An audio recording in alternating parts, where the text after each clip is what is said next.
love this book. This. Ooh. Yes. The War Against the Family. A parent speaks out on the political, economic, and social policies that threaten us all. This was written about 1992, so it is, a few years old. But I find that the arguments that it makes are really still holding up through that intervening time period. So well done. Thank you. For people who have never heard of this book, what its purpose is to alert all of us to a conflict that is taking place in throughout Canadian society, throughout North American society, and worldwide society too, but where there is a war on the family, and it is playing out in classrooms, in schools, in legal courts, even in churches. And you present all this evidence in many fine chapters in this book. And it is such a big book. I don't think we can possibly do a fair job to all of it. So I want to look in particular at the first chapters, the first half of the book, which sets out the nature of this conflict over the family, and then look at the education parts from the second part of the book, sorry, which are 3 chapters or so. And as we are a parents' rights group, I thought that was a natural way to focus today's discussion. Yeah, and maybe. Welcome. Yep. Thank you. And maybe you should mention to your people that recently I have posted a whole bunch of YouTube lectures. Usually there's one on each chapter on my own YouTube site. So if they don't like to read and they want to hear the essence of the chapter, they can listen to it on YouTube. And that is a stroke of brilliance, because the modern generation, they are very used to getting their news that way. And YouTube is their main source of information, I would say. Yeah. So that was really a smart thing that you did. I actually was going to just share my screen and show your YouTube channel really, really quickly, if you don't mind. Please. Okay. So let's see here. Just going to share the screen. Trying to get the whole channel here so you can see all the great thumbnails. All right. So your title at the top of it is The Great Divide, one of your book titles. And it is devoted to, as you said, videos, taking little pieces of the arguments from your books and looking at them in greater depth. And these are all pretty recently created, I would say. Is that right? Yeah. In the last few months. So here they all are. And we recommend people take a minute and just Google William Gairdner and YouTube, and you will be able to find his YouTube channel. Okay, I'm going to stop sharing this so that we're back to you and I can see each other's faces and so forth. Yeah. Okay, so why did you decide to write this book? Well, I think the main reason was the upset at what I saw happening in my own children's schools and what I was reading in newspapers. Back then, it was mostly newspapers like the Toronto Star. Mm-hmm. And now it's almost every newspaper. I would say there's been a tsunami of cultural change sweeping over the Western democracies. And I don't know how deeply you want to get into this, but I think that change has been tied to the nature of democracy itself as we understand it in our time, which is quite different from the way our forefathers understood it, to say the least. So that got me concerned, and I thought someone's got to write a book about this. And now my first book was called The Trouble with Canada. Mm-hmm. And it's a whole story about how that book ever got published. And it's almost a funny story, but because the publisher, Jack Stoddard, who owned General Publishing at the time, who was interviewing me, like, who are you? And so on. And why should we publish your book? The Trouble with Canada, that is. Tell us something about yourself. And I said, well, actually, let's just say this. I said, you'd have to drag me stark naked across the whole country behind a team of wild horses to get me to admit that government daycare was better for children than a loving mother and father in the home. And he goes, well, I guess that tells us, he said. And he turned to his buddies in the publishing company. He said, gentlemen, we're liberals around here, but we need to show how open-minded we are. Let's do this book. So it wasn't the war against the family, but that was on my mind at the time. That's why I used that example of who I am, you know. At any rate, he told his top guy that the first book, it won't sell 1,000 copies, he said. In fact, it sold about 60,000 copies, became #1 in Canada 4 months later, and shocked everybody who was involved with it. I'm not boasting here, I'm just explaining the mood of the times, because nobody knew who I was. So when I went on the radio, it was a surprise. And some of these radio people, I was on the air 14 hours live the first 5 days the book came out. I couldn't believe it. And I was trying to run my 2 businesses and raise 5 kids. And suddenly I was some kind of lightning rod for the left, you know. But the long and short of it is, I got everything from outright surprise, how dare you say these kind of things about our country, to finally somebody had the guts to say them. So I got everything, you know. But by the time the war against the family came out, and I had that book in mind even while I was writing the first one, but I didn't say much about the family in the first book, just a little bit. I said, I've got to write a book about the family because there isn't one that's comprehensive out there. By the time that came out, they knew who I was. And there really hasn't been one that is so Canadian as yours. I want to touch on that later. I tell you, people went into libraries and they tore pages out of it. Went through the pages with black markers. I went into bookstores and I said, where's my book? It's #4 in the bestseller list this week. Where is it? Oh, you know, well, it was on some bottom shelf with buried in other books, so you could hardly even see it.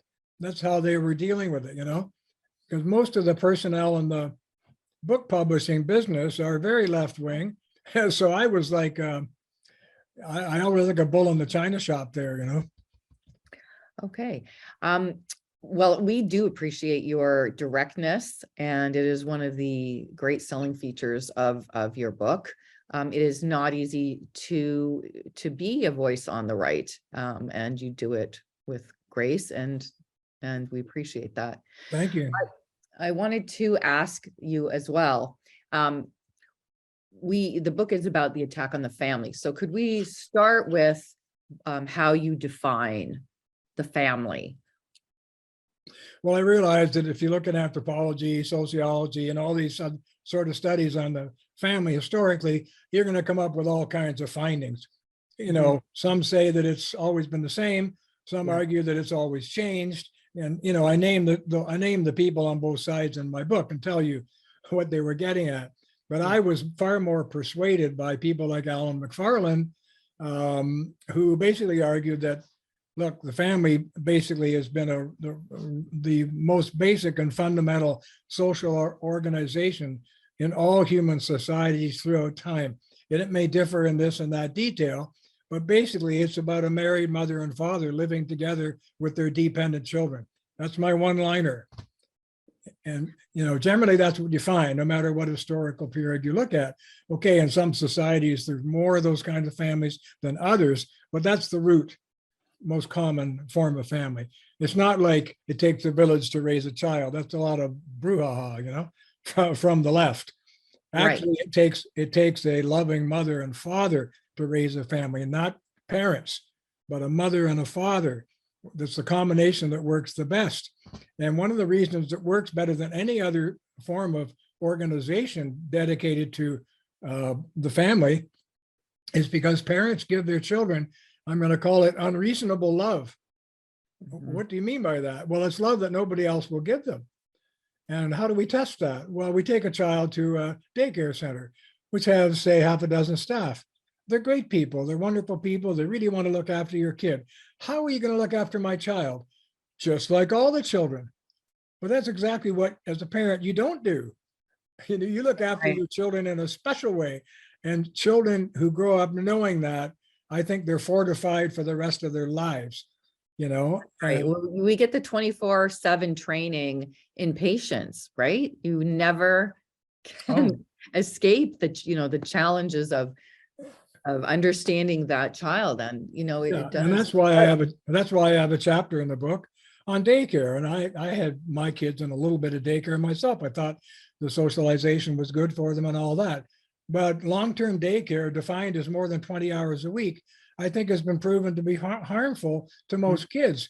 And one of the reasons, besides the fact that mom and dad aren't there, especially mom at that early age, is because they learn to attach. You probably know all about attachment theory. So Yeah. the kids learn to attach to the love of the daycare provider, and then the daycare provider leaves.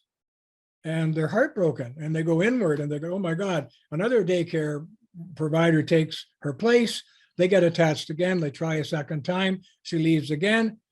No thanks. No more of this, So you end up, I think, with a lot of real attachment problems psychologically in kids who have too much daycare. And that's why I wrote the chapter on daycare. All the rest of the chapters, it's self-explanatory. They're all basically explaining why they're anti-family. The philosophical roots of how that happened is in the early chapters, from Plato forward. Okay, so the family you're saying is particularly parents and children. What is the purpose of it? Like you have these children, and what is taking place with them? It's the best institution that has ever been, I'm going to say, created, because it's been natural. And no one sat up and said, hey, we should have something called the family. It came out of the love between parents and the procreative capacities of parents who love their children naturally. It's amazing how many women I bump into in my life who were, say, began as kind of career-oriented feminist type women, and then they got married. Are you going to have any kids? Well, I don't know, no. And then they get pregnant, and they tell me they're pregnant, and I look them right in the eye, and you know what I say? You're going to be surprised by love. Mm-hmm. You're going to be surprised by love. They don't know what I mean. But after they've had the child, I see them again, and I say, you've been surprised by love? They go, you bet. Like it just invaded me, That's right. And you say something in the book about necessity is a great teacher. It's the only thing that these children that make you become truly unselfish, and looking beyond your own interests is to suddenly have to look after the interests of someone who is dependent. Yeah, and of course, a lot of it in the early years falls on the woman, quite naturally.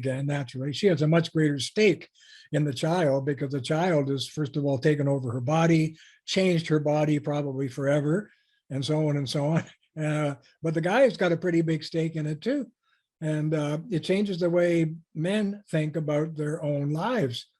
In fact, this is one of the big things I explained in the first book. It explains the so-called wage gap between men and women. John and Susie are boyfriend, girlfriend, right? Yeah. And the boss comes in, and they're working hard for themselves. But the boss comes and says, I really need you to step up to a new job, take on more responsibility, a little more pay, whatever. What do you think? I'm happy the way I am. I play squash. I got my friends. I go on vacations. No, I don't want that. Well, suddenly when they get married, especially when the woman gets pregnant, the whole story changes. The guy goes to the boss and he says, I really want the promotion. I need the money now. Is it still available? Right. And the woman goes to her boss and usually says, I've got a child now. It's going to be too tough. I need part-time work. So you get this décalage, as the French say, between the pay scales, which explains about 99% of all wage differences in the market, at least between men and women. In fact, we know from StatsCan's own studies that never married women and never married men make exactly the same wages throughout life.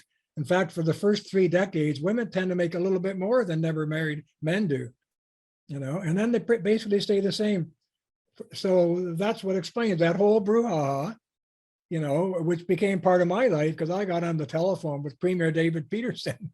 And I explained to him, this is why there's a wage gap between men and women in our society. What the hell are you doing? Legislating these stupid bureaucrats coming into my business and assessing all these jobs and demanding that I pay somebody this instead of that because it's equal pay for work of equal value.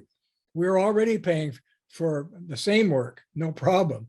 But they were saying that the woman who was making the hamburgers in our little restaurant in the club that I owned should be paid the same as the maintenance man who goes up on the roof at 30 below on a 40-mile-an-hour wind to fix a gas pipe. You know what I mean? And I said, I don't think they are the same. And also, when I advertised her job, 100 women lined up for it. When I advertised his job, nobody did. So I had to bump the pay up until somebody wanted it. It wasn't like I calculated it, you know, it's just the way it works. And Well, you know what Peterson said to me? what did he say? Because I said there's also a bachelor wage gap. Did you know that, Mr. Peterson? There's a difference between the wages of bachelors in Canada and the wages of married men. And it's almost the same as the difference between married men and married women. You know, what about the bachelor wage gap? Oh, I said, there's also an ethnic wage gap. You can rank the ethnicities in Canada from top to bottom and look at the average wages of them from the top all the way down. Sure, I said, what are you gonna do about that?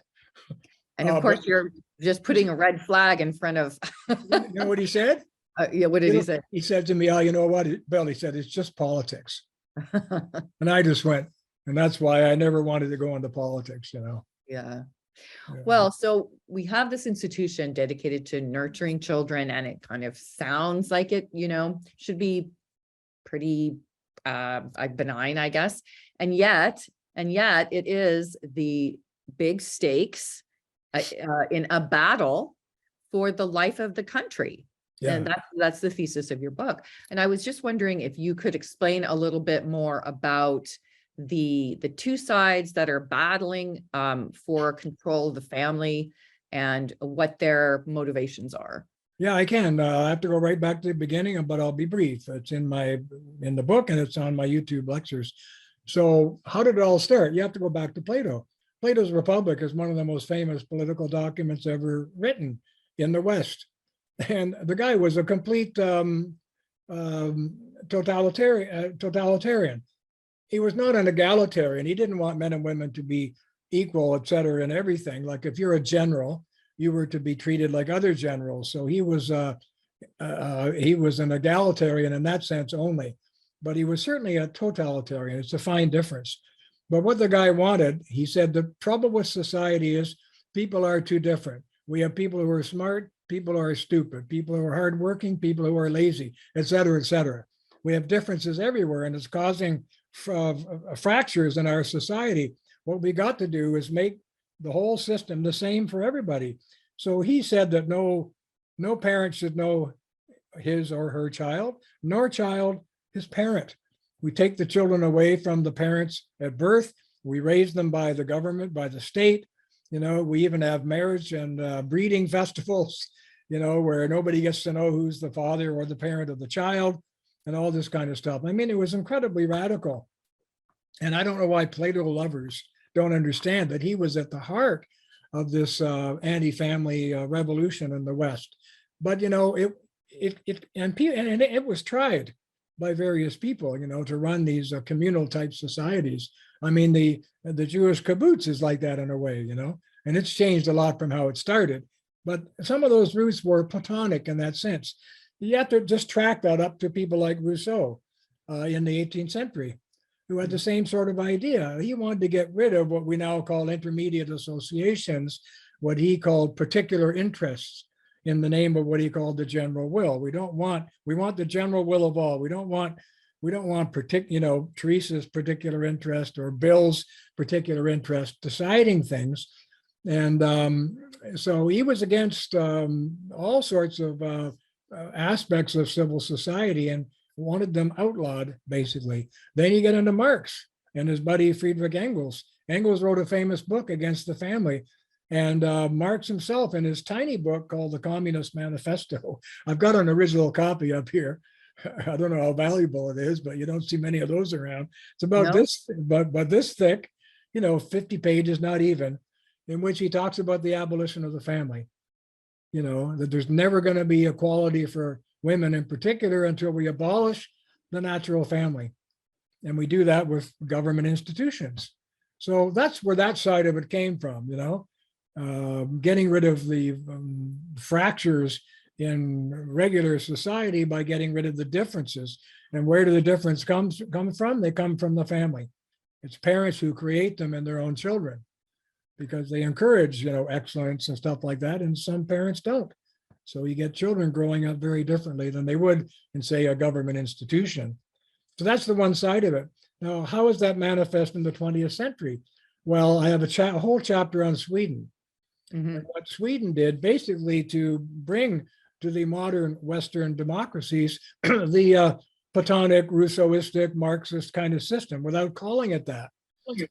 And even our own Pierre Trudeau, when he was prime minister, he was walking around, and I remember he was chatting with Lester Pearson, and they were having a discussion about what kind of society Canada ought to be, as if it was his top-down decision, which Right. it did kind of turn out to be that way. He said, well, we don't want greedy, selfish capitalists like south of the border here, and we don't want communists like in Russia, What we want is the Swedish example. Well, the Swedish example was created basically by about 5 people in Sweden. And in my chapter on Sweden, I talk about what they were trying to do, which was to completely change Swedish society from one of the most conservative and religious-based and family-based organizations in the whole world into an egalitarian society of the first order. So the first thing they had to do was to develop all kinds of government programs. And for those government programs, they needed money. How do you get more money? You basically set up a society that encourages, first, before it forces women to get out of the house and into the market as income earners. And the whole theme was every Swedish citizen should be self-supporting.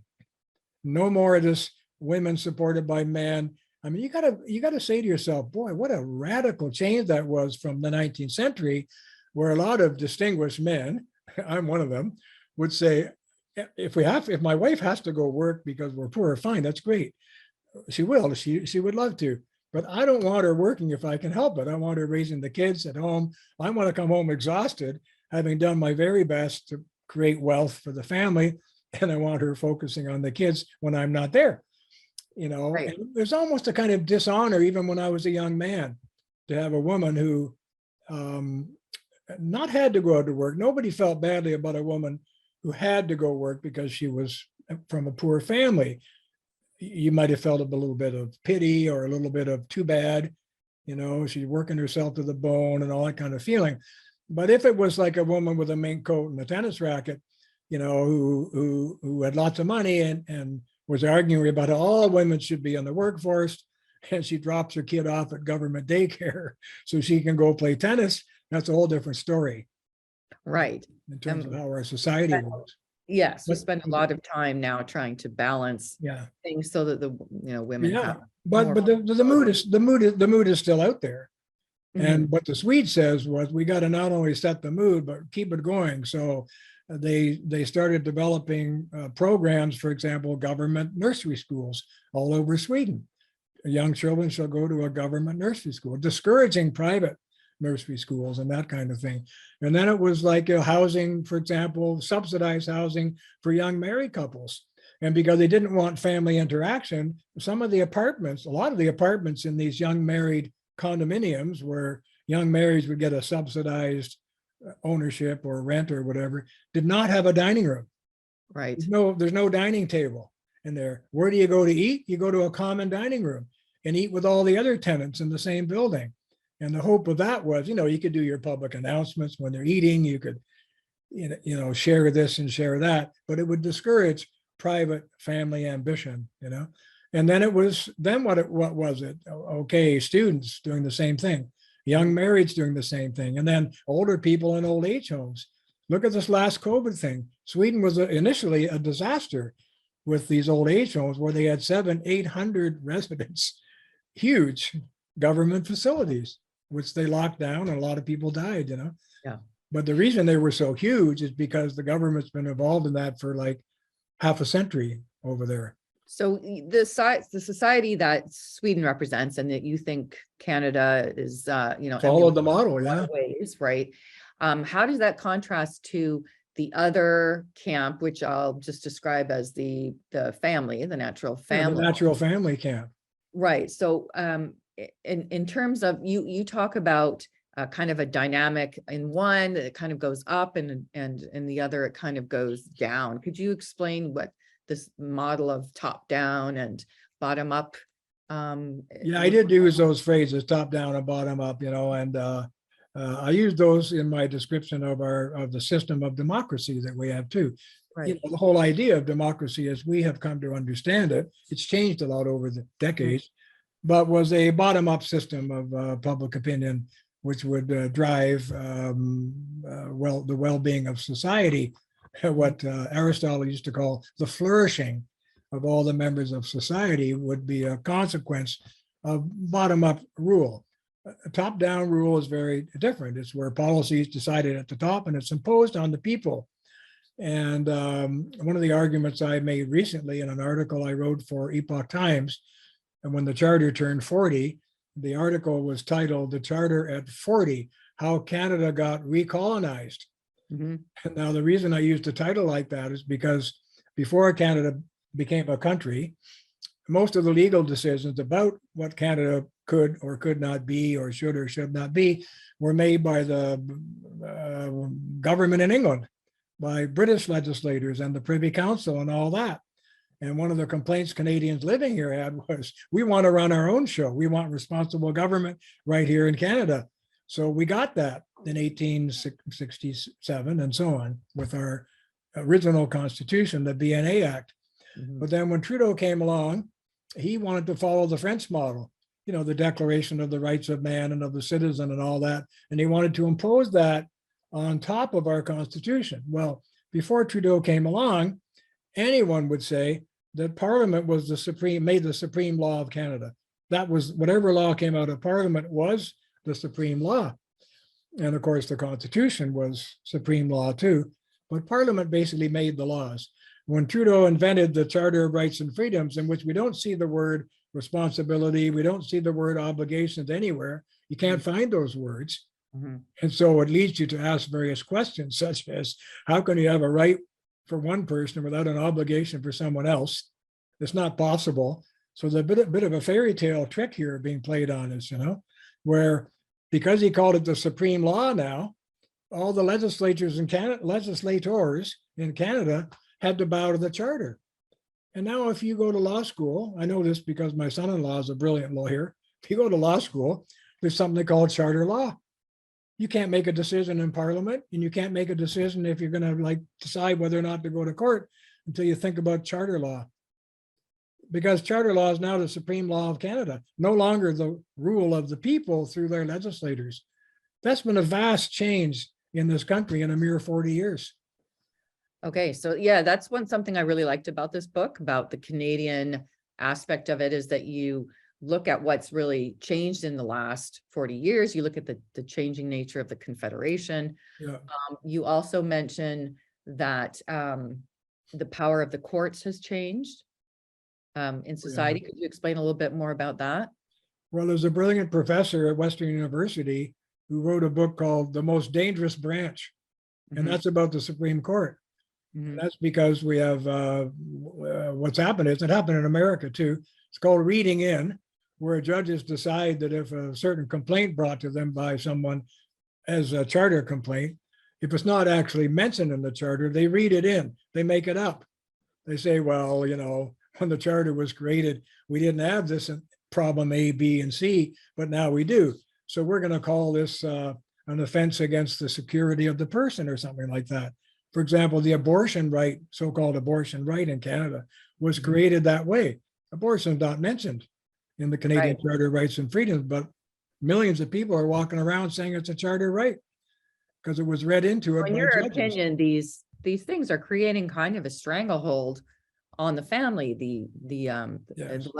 less personal freedom of all of these people that might just as happily be engaged in bottom up types of activities, are being having their moral agency kind of sapped away or distracted by the government, and it's in their interest is to kind of the opiate of the people, kind of keep the people quiet and obedient. Yeah, you could say that, and I don't want to put too much of a twist on it, but the conclusion I have come to is that our system, as I'm not going to say um, progressed or use any of those kinds of words because it has changed. I'm going to say it's mutated into something I call libertarian socialism.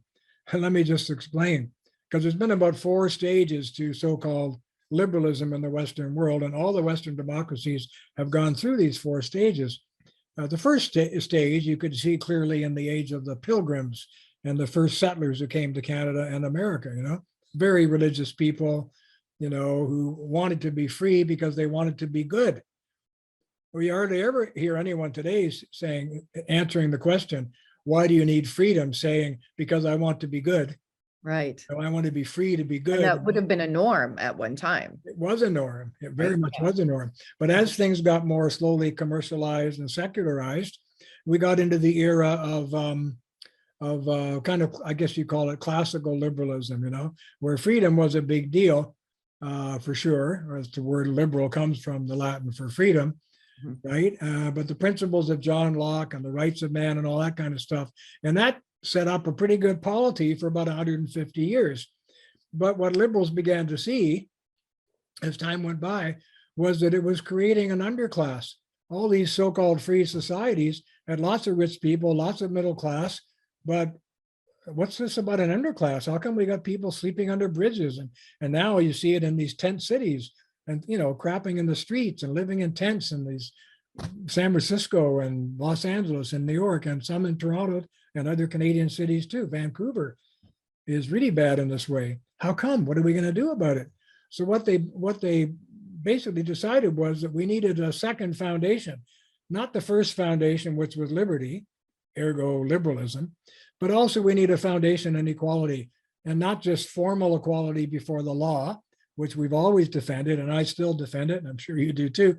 We need substantive equality. We need to make them more free in the goods of life, free medical care, free this, free that, free education, you name it. As many things as the government can possibly supply. Well, that meant that the modern Western democracies had a conflict going. You can't have a foundation in liberty and a foundation in, I'm going to call it forced equality at the same time. Natural legal equality is not forced. It's just something everybody has. But forced equality is very different, It's about government providing you with goods and services that you have nothing, you can't change it, you have nothing to do with it.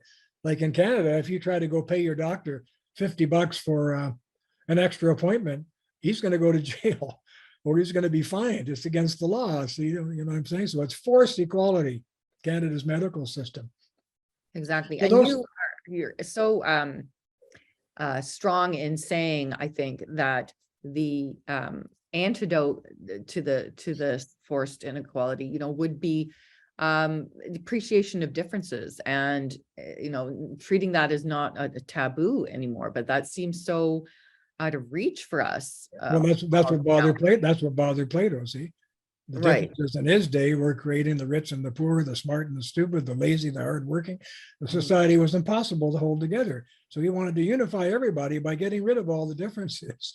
Anyway, the 4th stage of modern Western liberalism, and this is important, it didn't come about because there was a conductor of the liberal democratic orchestra, but everybody started singing from the same sheet music, because what they saw was this conflict now, which was inherent in the system between liberty and forced equality.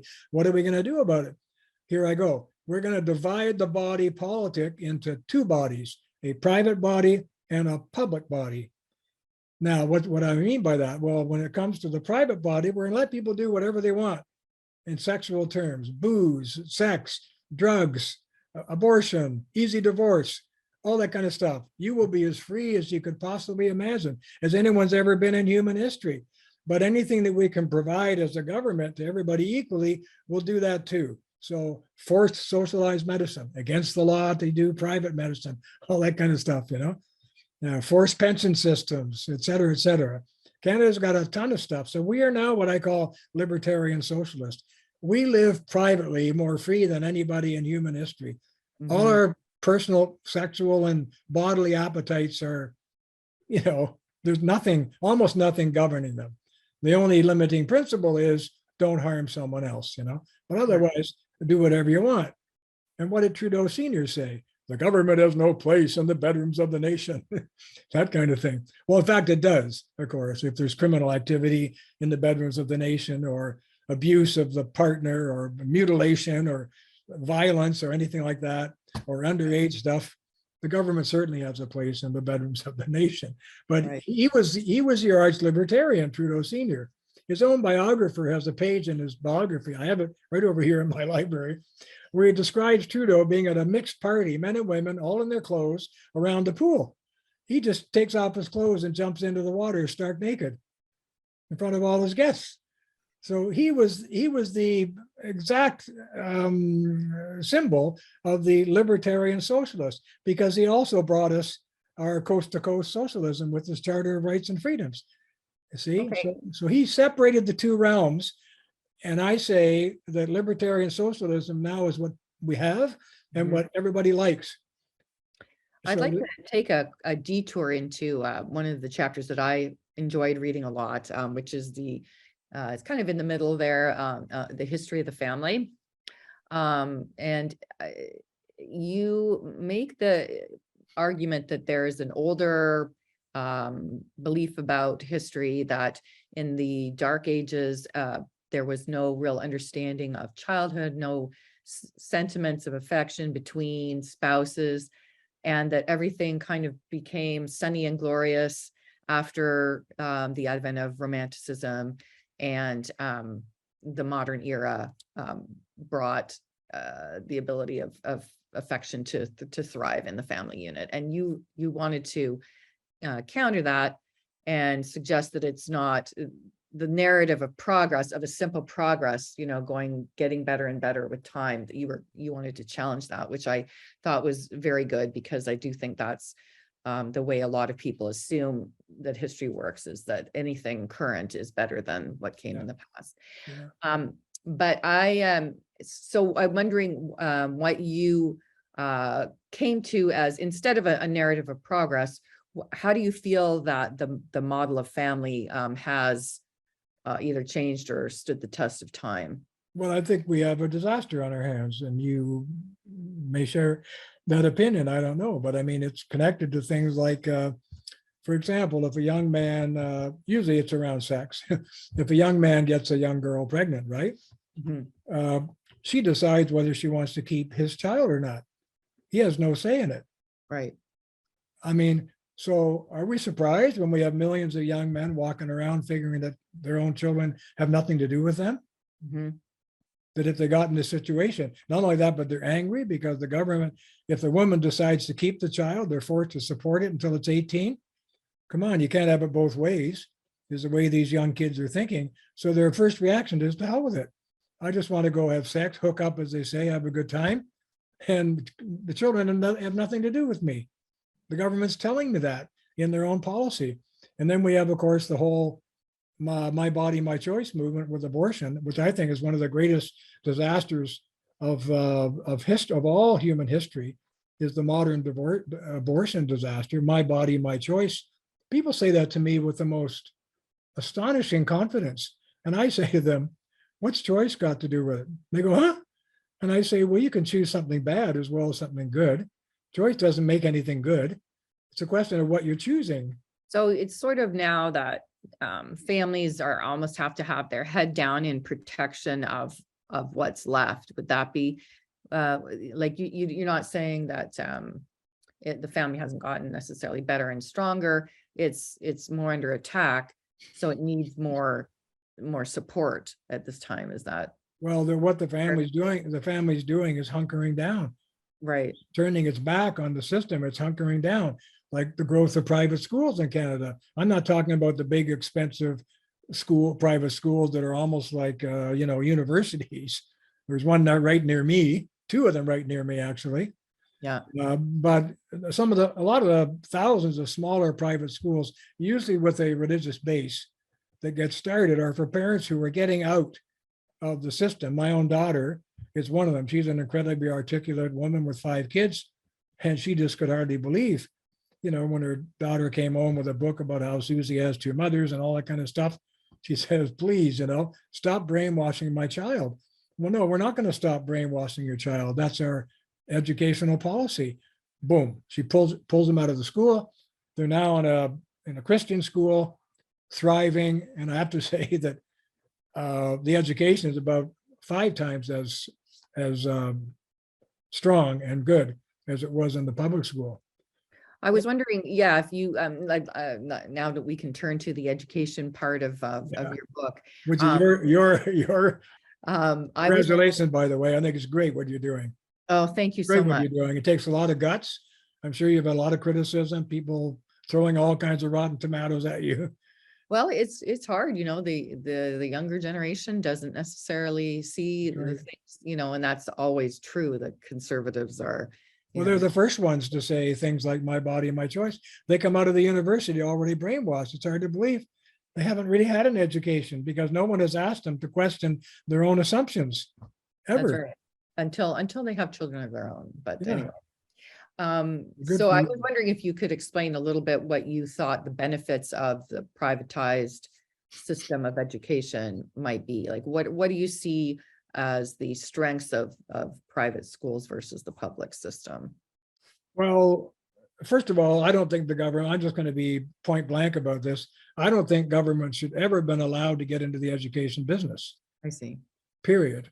Because, government in general tends to put a downward pressure on quality and an upward pressure on price or cost.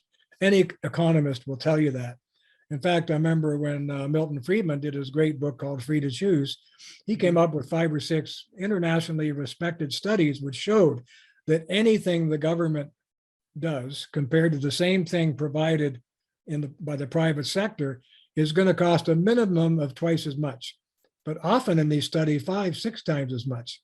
I mean, astonishing stories. So cost is a big factor, but the other side of it is the brainwashing of children factor. Now, someone would argue back at me and say, well, what about these private schools? Aren't they brainwashing their children too? Like a Christian school is brainwashing a kid about Jesus, and the government's brainwashing him about there was no Jesus, or Jesus didn't matter, or Jesus was not whatever the other school said that he was.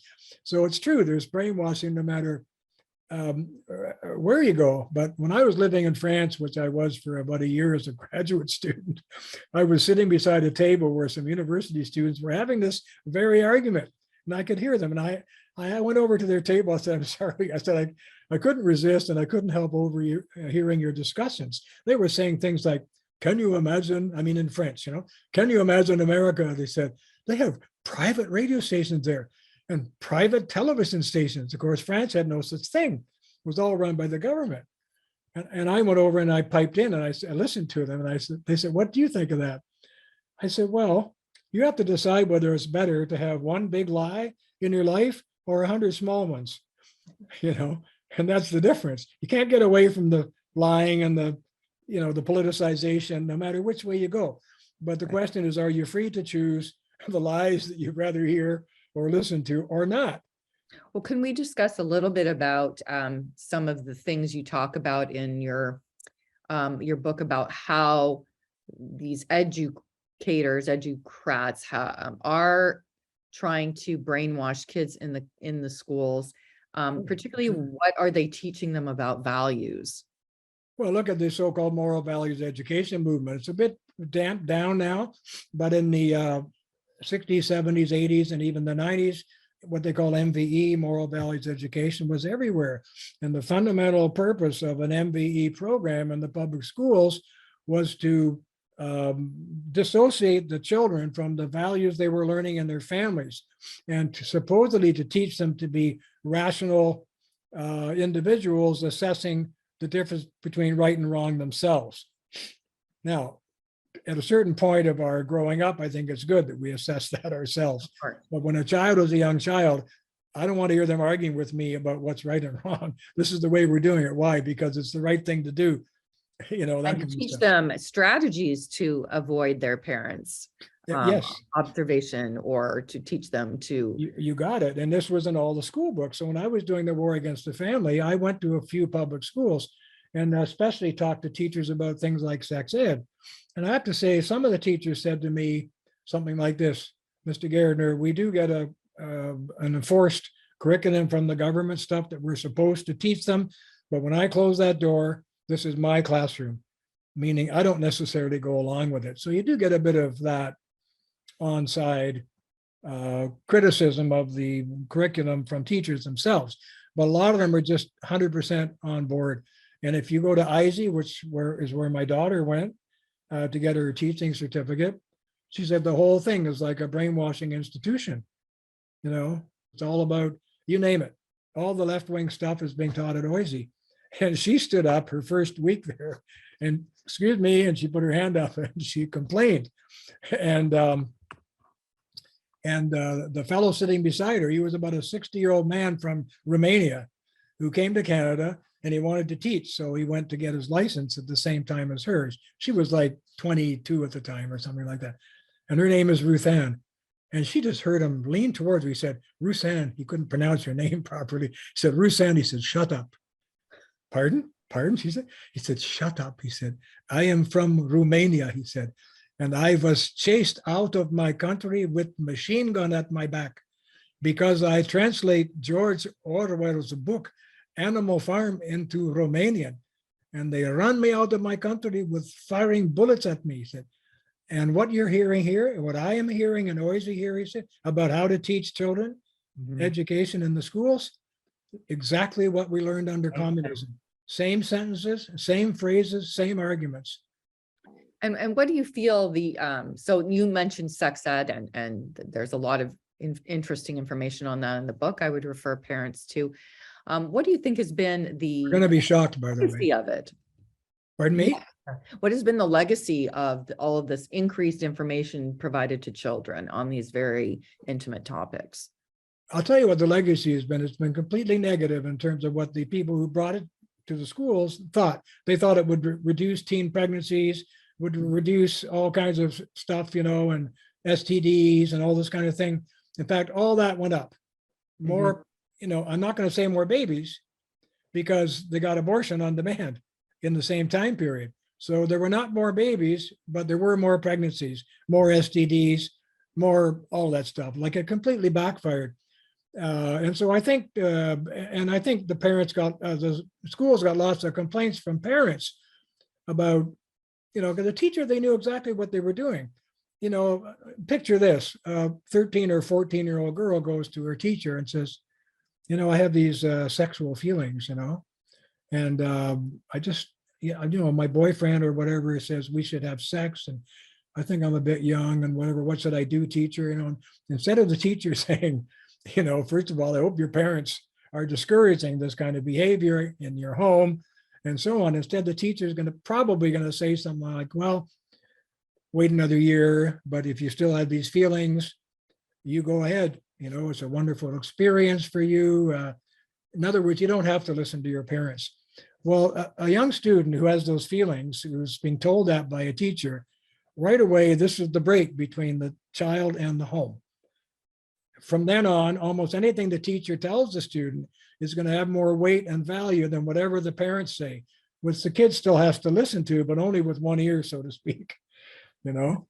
And this is how you get this division between children and the home in favor of the teacher and the radical philosophy, you see? And I think it was Abraham Lincoln who said, it was a wonderful phrase he used.